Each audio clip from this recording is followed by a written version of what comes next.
जे 8-9 मास बीती गलानी 9-10 मास पाखापाखि हबाकू गलानी वर्तमान एठी एई ब्लॉक किंबा संपूर्ण कविसूर्यनगर निर्वाचन मंडली रे एक अभावनीय घटना सब घटी चलछि। पंचायत प्रतिनिधि मानकू तळ दिन रे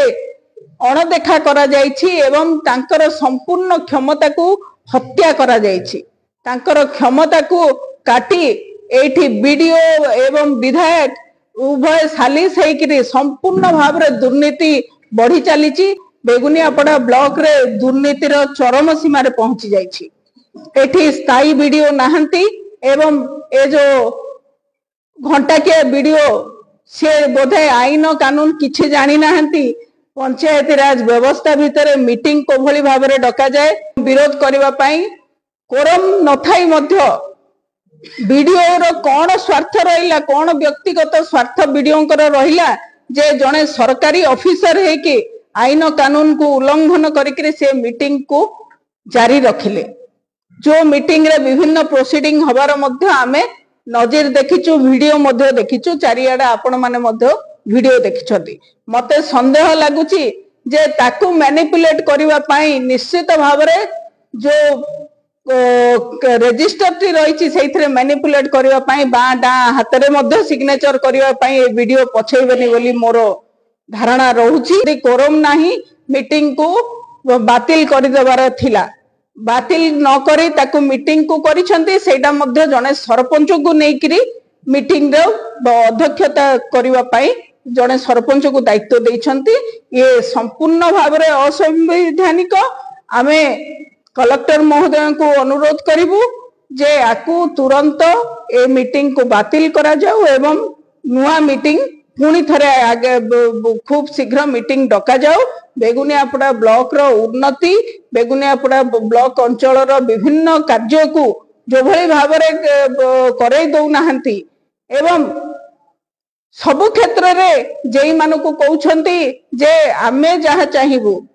ताहले पंचायत प्रतिनिधि माने लोकंकर आस्था भाजन है कि जो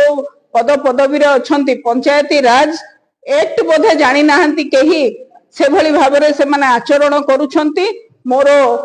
आपण मानक माध्यम रे मु कहि रखिया को चाहे पई आमे कलेक्टर महोदय को भेटिबु ए मीटिंग को बरखास्त करबा पई पुणी थरे मीटिंग डाकिबा पई आमे चेयरमैन को अधिकार दिया जाओ एवं सेठारे निष्पत्ति पंचायत प्रतिनिधि मानक अनुसार निष्पत्ति निया जाऊ एवं आगामी दिन रे जो भली भाव रे जो सालिस राजनीति चलीची एमएलए को खुशी करिवारे वीडियो एवं जेई माने व्यस्त अछंती एई जदी परिवर्तन न हबो पीआरआई मेंबर मानकू जदी उचित सम्मान न दिया जिवो आगामी दिन रे पंचायत समिति रे ताला पड़िबो राज रास्ता को ओल्हेबे समस्ते एवं बेगुनियापड़ा जनसाधारण मध्य राज रास्ता को ओल्हेबे। आमरो लोकंकर स्वार्थ होउची बिजु जनता दल अग्रिम भूमिका तेणु आमे समस्ते बिजु जनता दल तरफरु निष्पत्ति नौचु आमे एई कथा को आगे को आनिबु एवं जो भली भाव रे जो दुर्नीति चलीची आज क्रसर कथा कहतु किंबा जेमती पीसी कथा कहतु सबु